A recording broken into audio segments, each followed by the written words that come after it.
Hello, and thank you for joining us today. I'm Sheila Casey, Chair of Blue Star Families Board of Directors and the Chief Operating Officer of The Hill.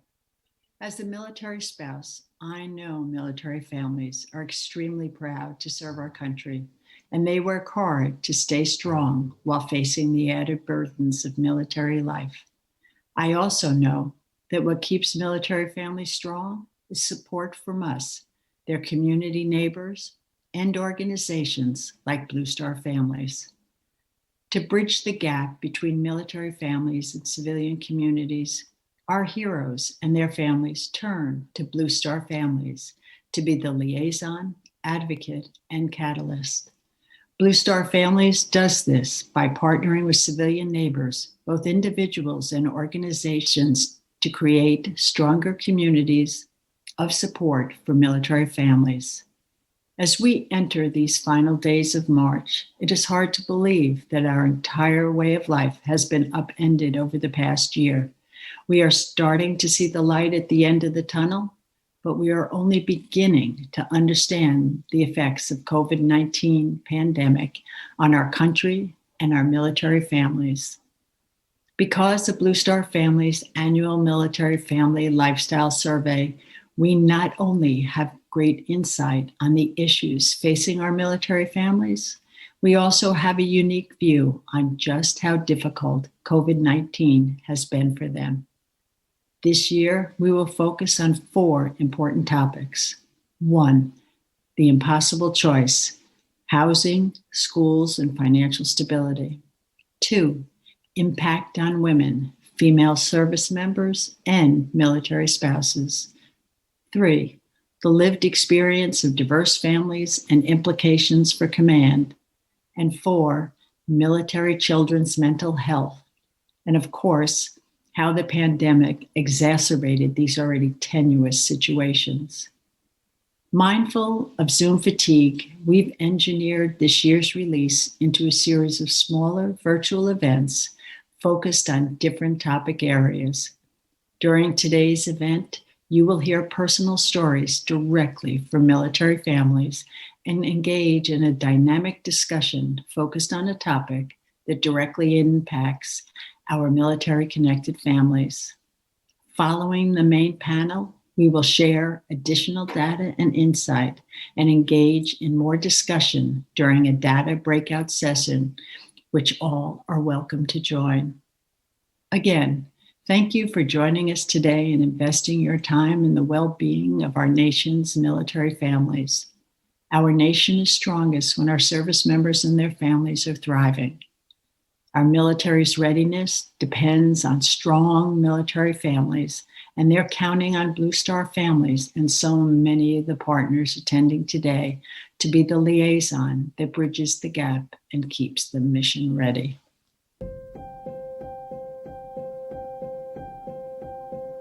I don't come from a military family, but I did fall in love with a member of the military and married him. Shortly after I was married, within a year, I found myself pregnant and then giving birth to a child who had a life-threatening hole in her heart. As I was looking for doctors and arranging her imminent surgery, my husband was coordinating our move to Okinawa. When she was 2 months, she had open heart surgery in Boston. By the time she was 3 months, my husband had already moved to Japan. So there I was, a new mother with a sick infant in a new country, leaving behind family and friends. I lost my job, my career. It was a lot. To civilians, this story may sound shocking, but to military folks, it's familiar. The fact is, all military families have stories to tell. Our stories make us stronger, resilient, but truthfully, many military spouses suffer in silence. 2020, in particular, was a challenging year. We pivoted our programming almost immediately to ensure military families had access to resources, virtual activities for their families, access to timely, useful information about COVID-19, and more. The Military Family Lifestyle Survey has been tracking issues that military families experience for over a decade now. Some of those issues come up every year. They're persistent: spouse employment, children's education, time away from family. All of those things have been intensified by COVID-19 and this global pandemic that we're in. So Blue Star Families takes those impacts that military families are experiencing and shares them with decision makers so that they can continue to best support their military families. This year's been difficult for everyone, but military families have been particularly hard hit, which is going to be demonstrated in the findings you're about to see. The pandemic has hit military families' ability to access resources, their ability to achieve financial stability, and it's caused families to make difficult choices about life-changing issues, such as whether they should live apart or how they can protect their family and educate their children in this new environment. 2020 was a very challenging year for everyone, but in particular for military families.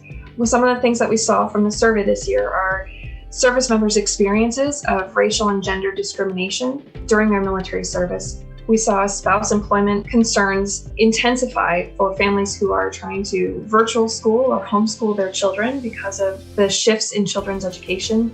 And we saw tremendous shifts for military children's mental health and the impacts of COVID-19 and school closures on military children.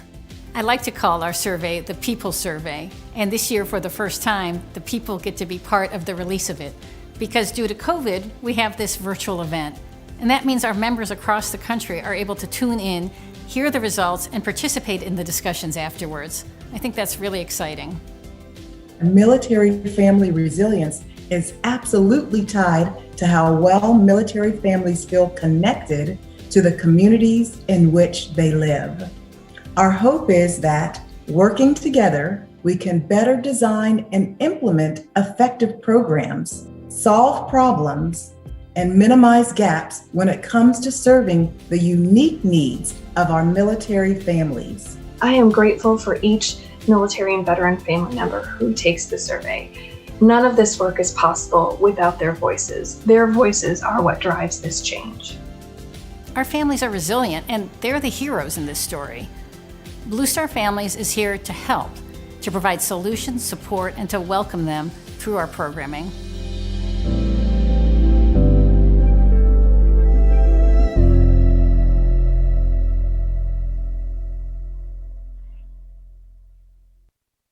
Hi, everyone, and thanks so much for being here. So much has changed since last year's survey release. Everyone, of course, has been impacted by the pandemic, and we know that military families, in fact, have endured even greater hardships throughout this time. Over the next 2 days, you'll have access to survey results like we've never been able to do before, with a series of panel discussions like the one we're about to have, but then breakout sessions where you can dive deeper into the issues by directly asking questions of the members and speaking with your peers. Your participation will generate important solutions, policy recommendations, and discussions informed by data about how our military families and our service members are faring. This past year, we did the survey in the months of September and October of 2020, which gives us a window directly into the military community at the height of the pandemic. Our Blue Star Families team and our partners at IVMF worked tirelessly in recent months to bring you these results faster than ever before. We're eager to share them with you in the coming days. We couldn't do this work without our friends at the Institute for Veterans and Military Families at Syracuse University. They've been our research partners, and we also have to thank the great team at USAA who have been supporting our survey for close to a decade. Thank you for all of your support. We're also honored to have the support of Congresswoman Cathy McMorris Rodgers, co-chair of the Military Family Caucus, supporting our work today. The Military Family Caucus has been our partner and a tremendous supporter of the Military Family Lifestyle Survey since the very beginning. We're grateful for their support. Throughout this conversation, please engage with us. Use the chat at the right of your screen, ask questions, share insights, your experiences, dig into the survey results with us. As I said, after each discussion, join us for a further conversation to speak directly to members of our applied research team. This year, as we go deeper into the issues, we're able to reach more of our members because it's a virtual event, and we want to hear from each and every one of you in our military and veteran connected community. So now let's dive into this particular stressor for military families. Each year, Military Family Lifestyle Survey tells us that military families struggle to find good schools and they also struggle about their finances. They struggle about safe housing. Well, these three issues are connected. Many families choose to live apart or live far from the installation in order to find schools that support the needs of their children. They struggle to find housing that's affordable at the same place where their schools are good. It's a constant struggle. It's faced by many military families each time they undertake a PCS move. I know my own family faced it often. One year, we, in order to find a house in a location that had a good school, we didn't have enough money left over to furnish each of the rooms. I'd like to introduce you now to a member of Blue Star Families, Siobhan. She's a Navy spouse, and her family faced a very difficult decision determining how to accommodate her children's special needs in the face of the virtual learning required during the pandemic. Let's hear from Siobhan today and hear how her family managed these difficult decisions. My name is Siobhan Davis. I'm a military spouse, and my husband and I and our 4 children are currently living in our vintage motorhome in sunny San Diego. When the pandemic first hit, it was really a hard adjustment for my kids, especially my boys. Both my boys are on individualized education plans. One is high-functioning autistic, and one is extremely ADHD. 2 kids, 2 different grades, 2 different learning styles, both special needs was impossible. Every week, they were consistently falling behind their peers. When I realized that the distance learning was not going anywhere, I started to panic a little bit. And so we started looking into different options, and that led to a distance learning pod that we found here in our community. As I looked into it further, I realized that it was completely out of a normal middle-class family's budget. My husband and I sat down and we were trying to look at our budget, and that's when we looked at our housing allowance. By moving into our motorhome, we were able to free up quite a bit of cash flow to be able to still provide a stable living environment for our children and be able to afford the distance learning pod. One thing I just really don't think the public understands is the toll deployments and unaccompanied tours and things of that nature take on a military spouse. Spouses tend to isolate and think that everybody else is doing it better than they are. And the Blue Star Families survey has definitely helped me realize that I'm not alone.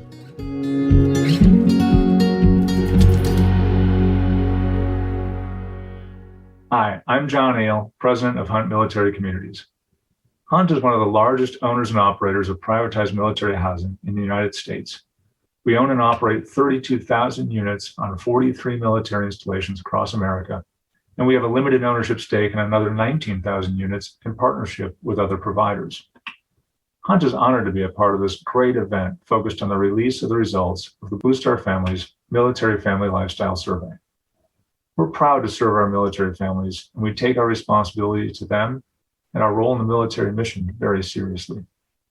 Just like Blue Star Families, Hunt is focused on outstanding service to military families. One of the tools we use to better serve our residents is Blue Star's Military Family Lifestyle Survey.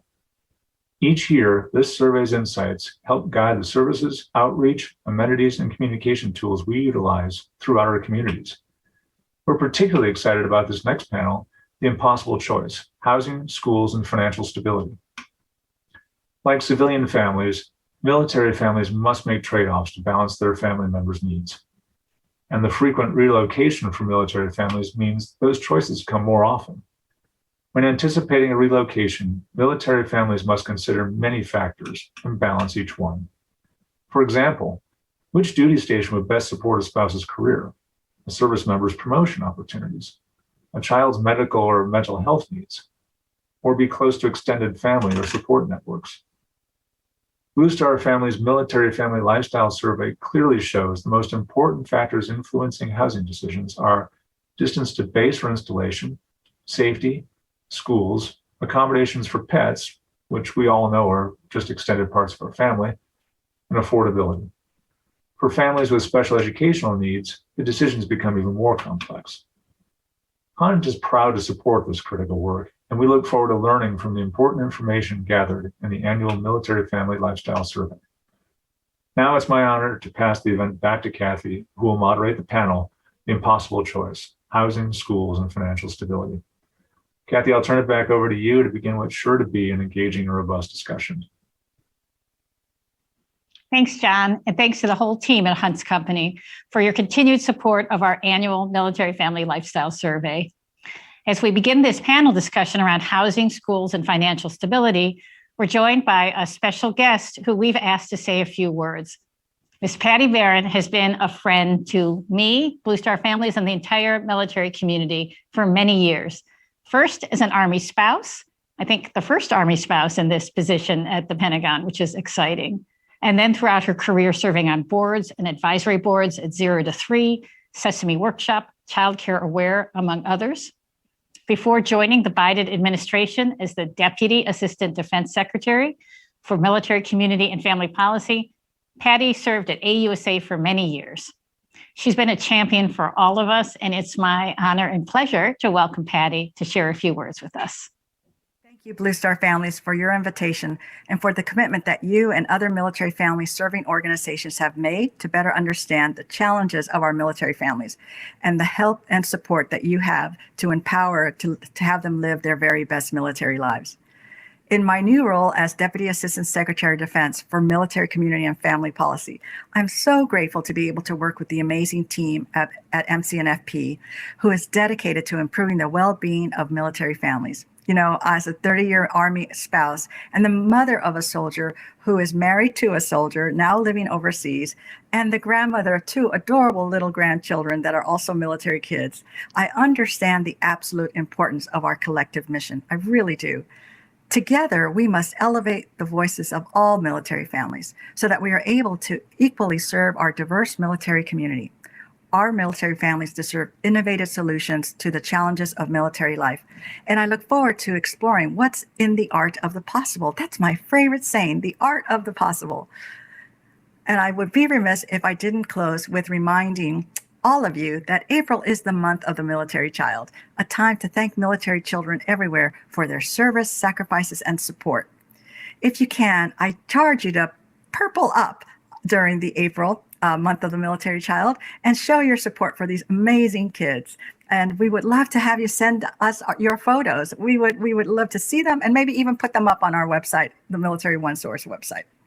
And finally, and most importantly, to the service members and family members, I want to thank you. Thank you for your commitment. Thank you for your service. Thank you for your dedication. I know what it takes to live this life. It isn't easy, but it is something that we can all be proud of. Thank you so much. Thanks, Patty. We're so grateful for all you do, and we're right in with you on the art of the possible. Thanks for being such a champion for military families. Now, it's my real pleasure to welcome our panelists. Dr. Becky Porter, President and CEO of the Military Children's Education Coalition and retired Army Colonel. Dr. Shelley Kimball, Research Director at the Military Family Advisory Network and Coast Guard spouse. Brigadier General retired Michael Meese, President of the American Armed Forces Mutual Aid Society. Kelly, I'd like to go to you first, please. Can you talk to me about the trade-offs that you see spouses and service members making to balance these competing needs that we're discussing, and how can we deconflict these needs so that we don't have to choose between one spouse's career or another? It's such a great question. And to be honest with you, I don't know a military spouse, a military family who hasn't faced these choices repeatedly. It's not something I necessarily took into account when I became a military spouse myself. And now I recognize that it's kind of a hallmark of military family life, looking at the landscape of what's ahead and trying to figure out the best way for your family to navigate it. And you're right, there are trade-offs here. Nothing is ever the perfect solution, but we always find our way to the right one for us. There are things that we have to question, like, do we live apart from each other? Does the family live in one place while the service member goes to the duty station? Or do we all go together, not knowing what the employment landscape will be for the military spouse when we get there? Will we take a hit in our finances if the spouse can't find work? Or will that work be flexible enough to hold down that home front that while the service member is gone? That's really a core of this balance too that we have to navigate. Very often, the military spouse is that primary caretaker of the family and home life when the service member just can't be there for whatever reason. And so the spouses need to be able to respond at a moment's notice when the service member can't, or whatever crops up. So in our own work here at the Military Family Advisory Network, we're seeing military spouses leave the workforce at higher rates than other demographic groups. And that's also true of those who need licenses in different states. And very often it's because all of these competing pressures become too much. And they just think, I'm going to wait it out. Well, that is a huge decision with long-lasting career and financial implications that affect the whole family. So this can last. This one decision can really reverberate. So the big question: how do we deconflict all of this so we don't need to choose between too many things? Flexibility in time and location. Can employers allow telework when a spouse moves so that spouse can maintain a career? Those are some of the things that we hear back from the families that we serve. Is it possible to provide enough time off to respond to those immediate needs at home, but then maybe make it up another time? Really, during this past year, all of us have experienced flexibility in our work that is greater than any of us ever thought possible. So I look forward to that post-pandemic day when we look at military spouse careers and occupational choices just like we do now, that there's flexibility, there's solutions, no matter the geographic location or the need of the family. I think those are great points, Shelley. You know, the importance for time and location and the portability for the spouses. So thank you so much for those insights. Becky, turning to you, we know the Interstate Compact has been a great endeavor to support transferability for military students, and really appreciate MCEC's leadership in getting that started. What else can be done to support families who are transferring from one duty station to another so that their children's education needs are met and they don't have to choose to live apart to support their children's education needs, especially for children with special education? And before you answer, I just want to mention, I always leaned on MCEC to figure out our transferability each time we did move. So a big thumbs up for that. Thanks, Kathy. Thanks for the thumbs up and the shout out, and really thank you for putting this wonderful survey together, trying to understand the needs that military families share in this unique year. I think that one of the challenges that military families face in moving from location to location is trying to maintain comparable services from one location to another. For families who have military kids with special education needs, there's even greater stress and challenge for those families who have to geographically separate, maybe because they don't want to uproot whatever they've set up for their children. And so just to kind of give that a little bit more context, a military family who has a child with special education needs goes through the same process that a civilian family might have to go through to get that IEP in place or a 504 plan in place. But then they have to relocate, or they have to decide if they're going to separate in order to avoid having to go through that again. And so I think that's something that we really need to take into consideration for our military families, especially those who have children with special education needs. It's more than moving to a new school with new challenges, new graduation requirements, and new friends.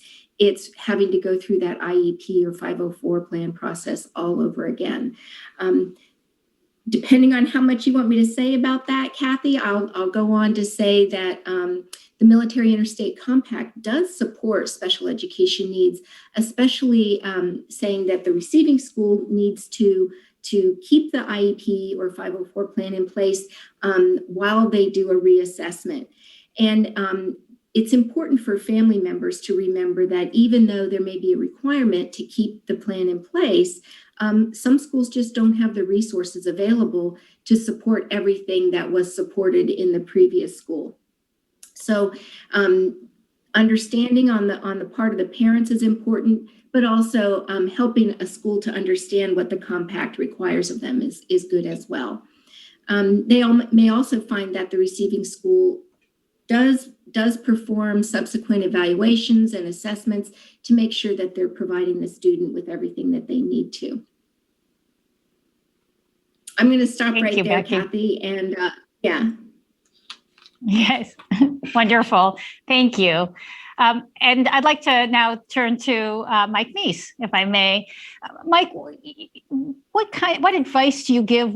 How can you help families frame out the need to prepare for and to respond for the fluctuating housing costs for each new duty stations, particularly when there's often a limited time to find housing that meets their needs? And I know in our experience, we went from San Diego to North Carolina to DC to London, very different housing costs in each place. What do you recommend?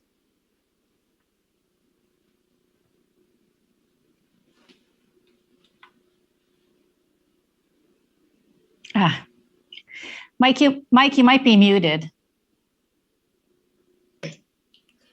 No, thank you very much, Kathy, both for the question as well as the Blue Star Family Survey, which is very helpful for us here at AFMA and for all of the organizations that are working to help military families deal with the challenges of, as you said, this impossible choice.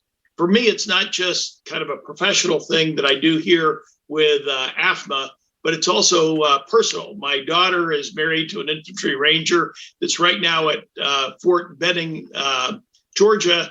And this summer, they'll be moving to Fort Bragg, North Carolina with our 3 grandchildren. She's having another baby in September.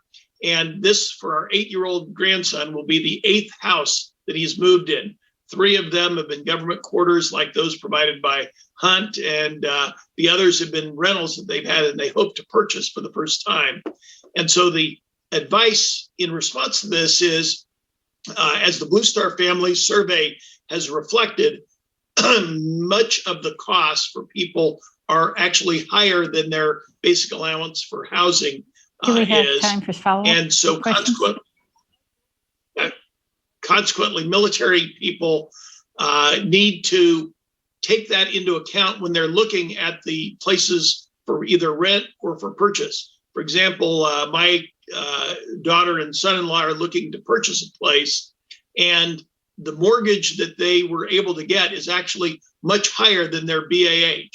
And the advice to deal with those fluctuating housing costs are, don't go for the maximum amount of house that you might be able to purchase or rent, but actually take a look at what that variability would be, pocket some of the additional money that you get from TDY costs, especially those people that have gotten the CARES checks, which are most people in the military, and then they can leverage those additional funds to be able to have a cushion as they move to take care of the costs when they get to a new community.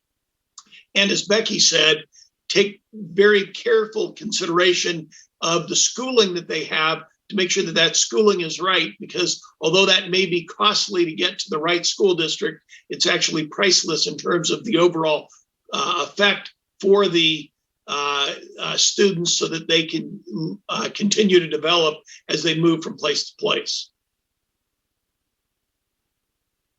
I think it's a great point that it's costly to go to the high price school district, but it's priceless for the kids.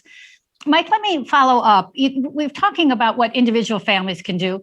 What do you think are some of either the policy solutions that the government should be considering, that military services, or maybe some of the programmatic solutions that nonprofits or philanthropies could be considering to help families with this impossible choice? I'd put it into 2 different things. First would be the policies, and some of those military organizations, whether it's the housing people on post or military commands, the longer a family learns about the permanent change of station move in advance, the more notice that they can get, the better off they're going to be to prepare themselves and their families. So that if military commands can allow people to have that advance notice, that's very helpful. If folks like the Hunt communities or others can allow people to stay in quarters for a little bit longer, that can be extremely helpful so that in the case of my grandson, he's going to be able to finish the school year and then join the parent so that they're geo-batching for only about a month and a half, and that's helpful. From the veteran military service organizations, information is absolutely critical. Things like what MSEC has on military families in a particular area, preparing themselves to go into those communities, and then for the service members themselves, when they get there, to take advantage of that giant packet of information that they get, or all of the things that they can see on the web, and actually learn how to integrate into that community as they get there. There really are a lot of resources that are available. The key is that people just need to take advantage of that, find it, and then leverage that with the time that's provided to them from their military commands. I think it's a great point about the amount of notice you get. I remember earlier in our career, we had a lot of notice. We'd get 6 to 9 months notice, and that made a real big difference. And then when you start finding yourself in the 4 to 6 weeks notice, it makes it difficult to work, because as a military spouse, your part-time job is figuring out the schools and the housing and all of those sorts of things. Shelley, let me turn to you. What are some of the either policy or programmatic solutions that you might point out as a solution forward? So I think that anytime that we can streamline that decision-making process for a family, I mean, you accurately show that sometimes we don't have a lot of time to prepare for this move. And in that move, then taking your career with you. And so those kinds of easements of licensing requirements so that we can, from state to state, figure out how to transfer that career, anything that helps us get ourselves organized at that next location really quickly. And programmatically, I always think of employers, recognizing those unique pressures on a military family and trying to find ways to shape around them to see if there are ways to pull in that military spouse as an employee, because we know that there's so many of us wanting to work that are great workers, and we really are great at being flexible and problem solvers. And so finding ways to bring more of those spouses into the workforce.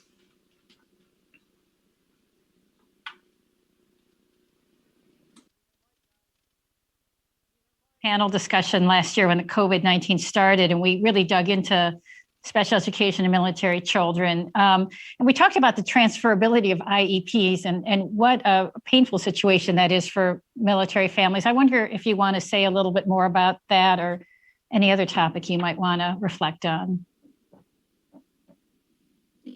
I think, like I mentioned earlier, the Military State Children's Compact Commission, also called MIC303, really does address a lot of the transition issues from state to state for both neurotypical and children with special education needs. And so I think that is one resource that I refer parents to. I think that also, if parents can look for schools that have advanced enrollment or early registration, that helps both the kids who are neurotypical as well as those who have special education needs. And I think the other thing that I think is really important is to for parents to remember that different schools have different resources and ability to support a child. And when you're looking for a fair so everyone's hearing the for faith, it's important to remember that this is really kind of distance dependent in some cases, and that's really a challenge that we face. Becky, I'm going to have to interrupt you. I think we're having a problem with your audio, so we're not able to hear it. It's garbled, so I'm sorry about that. Okay, I'm going to move back to Mike, and then if we think we have it fixed, we'll come back to you. You let me know, okay? Okay, great. Mike, when we think about commanders, what are some of the, and you had the experience in uniform for many years. what can commanders do, recognizing that the readiness and retention of their forces may be affected from this issues? What do you recommend commanders consider?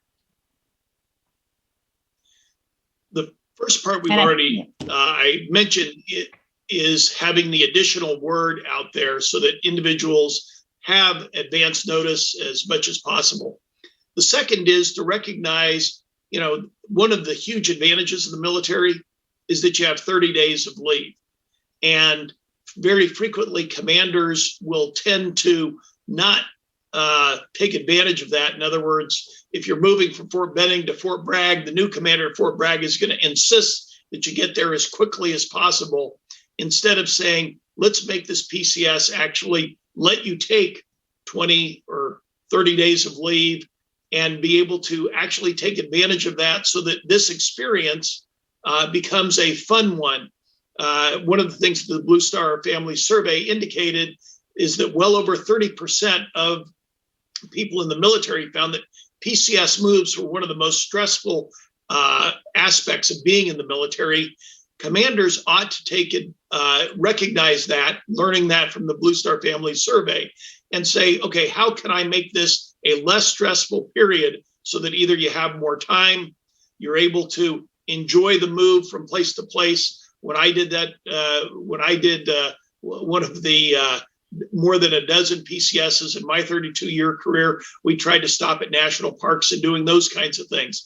Those kinds of relatively small things are important. And then finally, when somebody's departing or somebody's welcoming, recognizing that that is a very stressful time period so that you can have the right kinds of very fulsome sponsorship programs to have somebody leave with the appropriate recognition and be welcomed in a very appropriate way so that they really do feel part, not just of the unit, that the soldier becomes part of the unit, but that the family becomes part of the community. They have got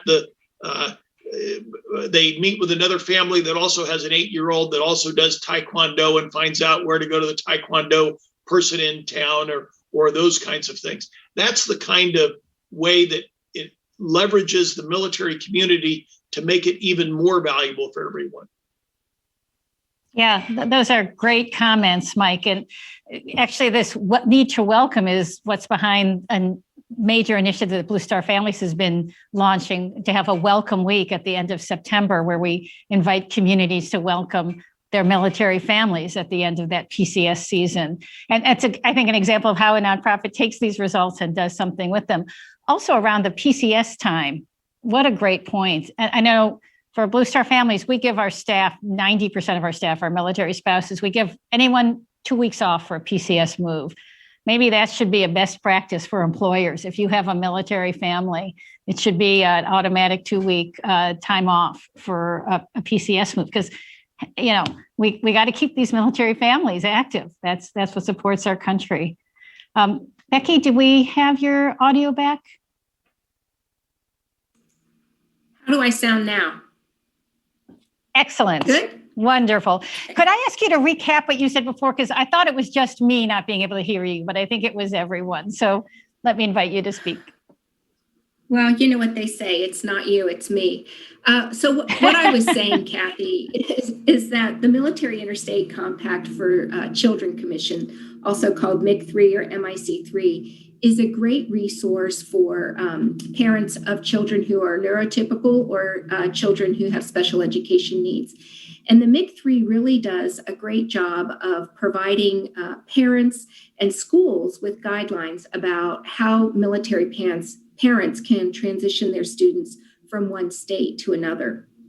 They're considering looking at intrastate transfers, but right now they're only looking at interstate transfers. I think the other thing that parents can do for their children in moving from school to school is look to see which schools offer early registration. And that way you can start the process of getting on any wait lists that you need to get on, or finding out what they might need for transcripts and things like that ahead of time. The other thing that I'm really encouraged about is that the Department of Defense State Liaison Office is working with states to make transition issues easier for families, to include things like a temporary waiver for residence requirements when you're registering in a new school. What I really want to encourage for families, and not just families who are enrolled in EFMP, but is to use your school liaison officers. They really are well positioned to know what the requirements are around a given installation. And we also have MSEC military student consultants that are available online at militarychild.org/connect. If you're going overseas, DoDEA is a great resource for you. And then finally, I would encourage parents to check out something called MSEC School Quest, which you can find on our website.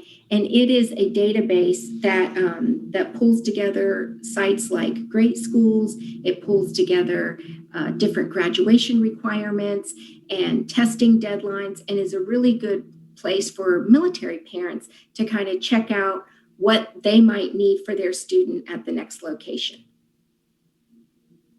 That's great. Thank you, Becky. We have time for one last question. Shelley, I'd like to come back to you.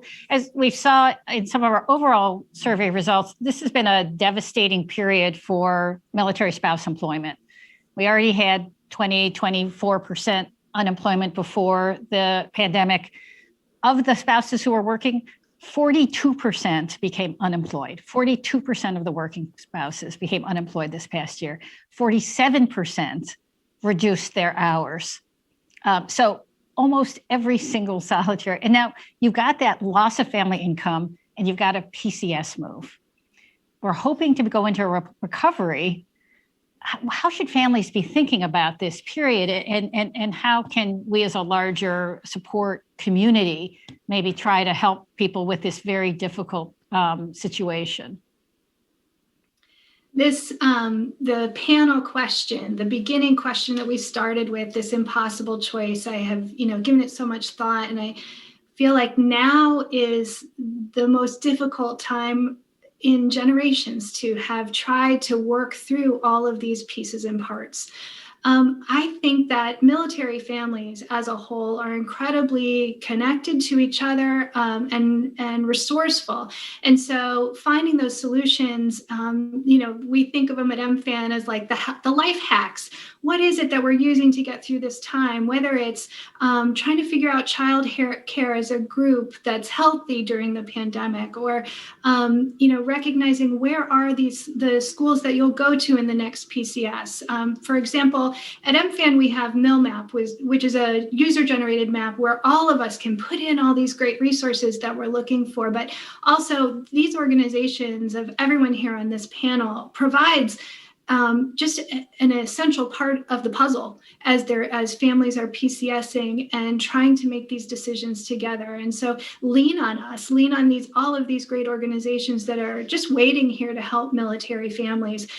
We've lived it. We've seen all of these iterations. And I think that all of us here, Blue Star Families, MSEC, AMFA, that all of us are here really to help our families get through this time as healthily and happily as possible. That's awesome. Well, thank you, Shelley and Becky and Mike, so much for sharing your time and your insight with us. Knowledge is power. That's what's information is power, and that's what the survey and that's what your comments provide. And I hope that makes all of us as a community more powerful. We're going to keep developing policies, encouraging advocacy that's meaningful and helpful to military families as they navigate the sensitive issues of housing, schools, and finances. We look forward to working with you going forward to continuing supporting our military family community and our veteran community. Before we close out this topic, I'd like to welcome Senator Thom Tillis to say a few words. Senator Tillis is the former chairman and current ranking member of the Senate Armed Services Subcommittee on Personnel. That's a very important subcommittee for us. In this position, he's helped to oversee the introduction of legislation supporting our military and veteran communities, and he's been a very strong supporter of these communities in his home state. Welcome, Senator. Hi, I'm Thom Tillis, Senator from the great state of North Carolina. It's an honor to join Blue Star Families as you release your findings from your annual Military Family Lifestyle Survey. This survey is critical to the success of military families because it helps inform me and my colleagues on how to best support military and veterans families. As ranking member of the Senate Armed Services Personnel Subcommittee, advocating for active duty military, veterans, and military families is one of my top priorities.